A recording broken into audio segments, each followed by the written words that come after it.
अस्सलाम वालेकुम everyone, welcome back to another vlog. आज का व्लॉग थोड़ा सा स्पेशल है विद ऑल गुड रीजंस, क्योंकि आज हम एक ऐसी पर्सनालिटी के बारे में बात करने वाले हैं जो पाकिस्तान की हिस्ट्री में एक बहुत ही आइकॉनिक और येट वेरी कंट्रोवर्शियल, मैं बात कर रहा हूँ जनरल परवेज़ मुशर्रफ साहब के बारे में। और आई थॉट के क्योंकि हमेशा ऐसा होता है ना कि कोई एक ऐसी पर्सनालिटी होती है जो आपको इंस्पायर करती है through out your life. Various reasons हो सकते हैं, तो अब क्योंकि वो इस दुनिया में नहीं है तो मैंने सोचा कि एक वीडियो बना के उनकी लेगेसी डिस्कस करते हैं। और ज़्यादा इम्पोर्टेंट चीज़ वीडियो में ये है कि मैं आप लोगों को स्पेशली जो लोग कराची के बाहर हैं और जो पाकिस्तान के बाहर हैं, जिनके पास एक्सेस नहीं है और वो ये जानना चाहते हैं कि जनरल साहब की तदफीन किधर हुई है, तो I will take you to the graveyard to where he is resting right now. Before we start off, मैंने हमेशा जनरल साहब को इन अ सर्टेन वे, जब भी उनके बारे में बात करी है तो I always introduce him in a certain way. अगर मेरे फेसबुक पे आप लोग पोस्ट देखते हैं, so you need to know something informative about him, कि वो he was not just a general, he was the President General Pervez Musharraf of the 25th Brigade of the 40th Division of Pakistan Army, of the 1st Strike Corps, of the Commander SSG, then GHQ, then Presidency, back to home, and now to his final place.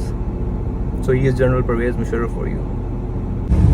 So we're on the go now. अभी रास्ते में जा रहा हूँ, हमारे एक बड़े ही ख़ास दोस्त हैं काशिफ साहब, a very dear friend of mine, उन्हें पिक करने। We have a lot of things in common and one is obviously कि he is also a true fan of general Pervez Musharraf. तो काशिफ को बताया कि वहाँ जाना है, तो हमारे एक साथ ही एक्चुअली प्लान बना। तो अभी मैं उनको पिक करूँगा ऑफिस से। और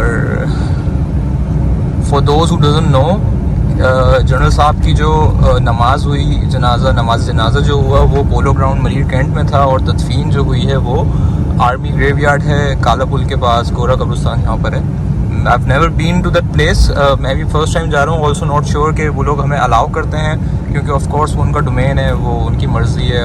आई डोंट नो सिक्योरिटी रीजंस होंगे, क्या होगा, क्योंकि अभी रिसेंटली ही हुई है तदफीन, तो नॉट वेरी श्योर। तो लेट्स सी, वहाँ जाके देखते हैं क्या सीन है। रास्ते में आपको दिखाता हूँ एग्जैक्टली कि वो लोकेटेड कहाँ पर है। पहले मैं इन्हें पिक कर लूँ और फिर मैं आपको बताता हूँ।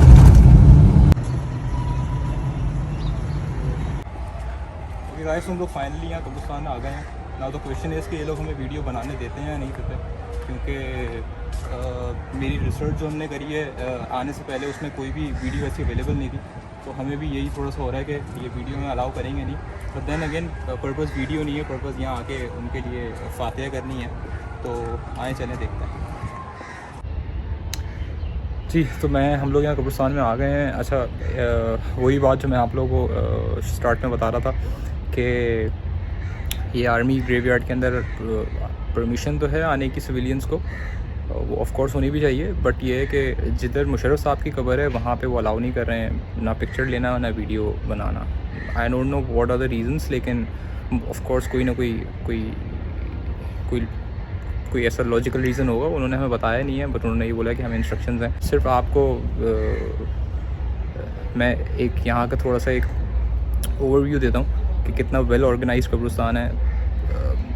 फिर दूसरी चीज़ ये है कि मुशर्रफ साहब की कब्र पे आके यू नो एक ऐसी फील कि ऑफ कोर्स एक ऐसा इंसान जिसको आप हमेशा अपने आइडियलाइज़ किया हो, आप उनकी किसी 1 2 3 4 5 चीज़ों से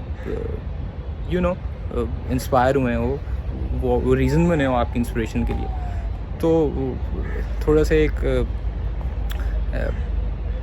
एक ऐसा मोमेंट था कि ऑफ कोर्स मैं हमेशा चाहता था कि कभी ना कभी जब वो ज़िंदा थे तो उनसे किसी तरीके से मुलाकात हो जाए, जो कि नहीं हो पाई।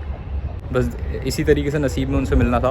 तो यहाँ पे उनकी कब्र देखी, फातिहा करी, दुआ करी उनके लिए। आप लोगों से भी मेरी यही रिक्वेस्ट है कि उनके इसाले सवाब के लिए दुआ करें, उनके लिए उनकी मग़फ़िरत की दुआ करें। देखें, इंसान के साथ आप इख्तिलाफ़ जब ही करते हैं जब वो ज़िंदा होता है। मरने के बाद इन चीज़ों को भूल के, और क्योंकि इन दी एंड हमसे भी बहुत सारी चीज़ें ऐसी हो जाती हैं। तो मेरा ख्याल है कि अब इग्नोर करना चाहिए और उनके लिए दुआ करें, और जितने लोग यहाँ पे इस कब्रिस्तान के अंदर हैं उनके लिए भी दुआ करें। ओके, सो आप लोग स्ट्रेट अवे ग्रेवयार्ड के अंदर एंटर होंगे। आर्मी CSD ग्रेवयार्ड है।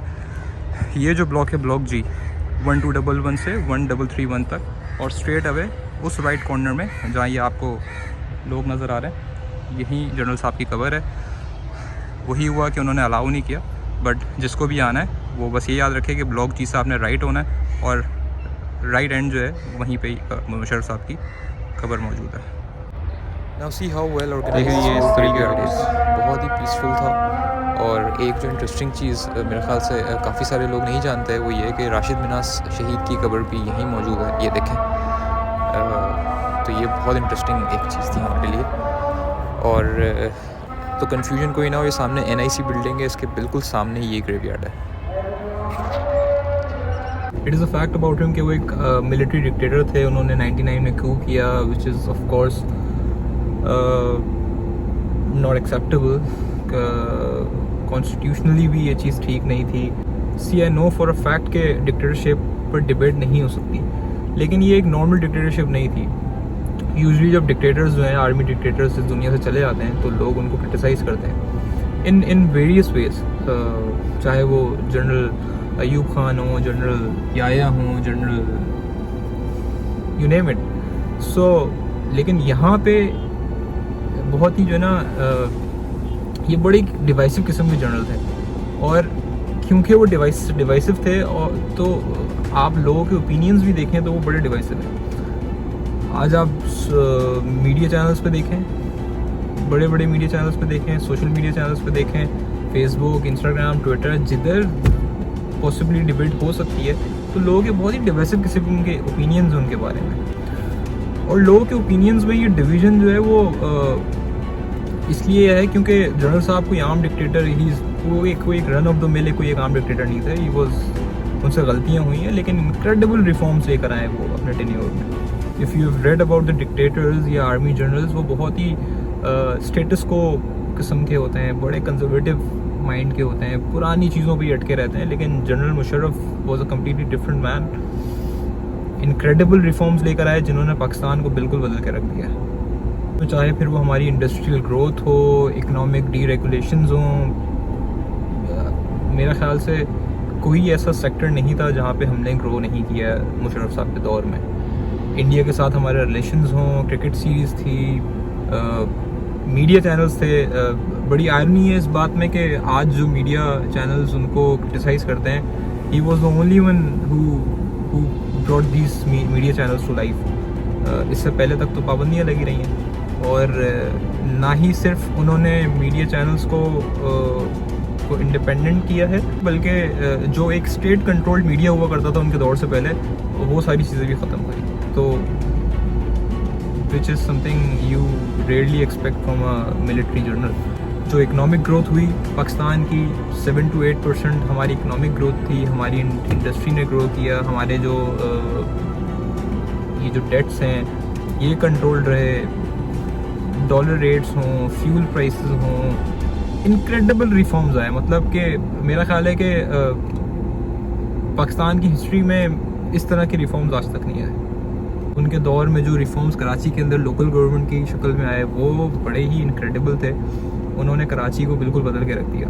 एंड देन जो मुशर्रफ साहब की इंटरनेशनल प्रोफाइल थी, you just go through the history, और जिस तरीके से media attention, international media attention उनको मिली, जो he just became the darling of the world. चाहे वो जॉन स्टुअर्ट के शो हो, फरीद का शो हो, जॉर्ज बुश के साथ डेविड कैंप पे उनके हॉलीडे हो, रॉयल पैलेसेस में उनके डिनर्स हों, टाइम मैगज़ीन, पीपल मैगज़ीन, जितना कवर उनको मिला, मेरा ख्याल से पाकिस्तान की हिस्ट्री में किसी भी लीडर को इस तरीके से मिला। और he always said this, he don't govern by the ranks that he were, but by the personal examples और and the personal relations he had. आप मेरे साथ एग्री करें या डिसएग्री करें, I know this for a fact, जितना मैंने उनके बारे में पढ़ा है, जितनी रिसर्च करी है, इवन उनके क्रिटिक्स को सुना है, इस बात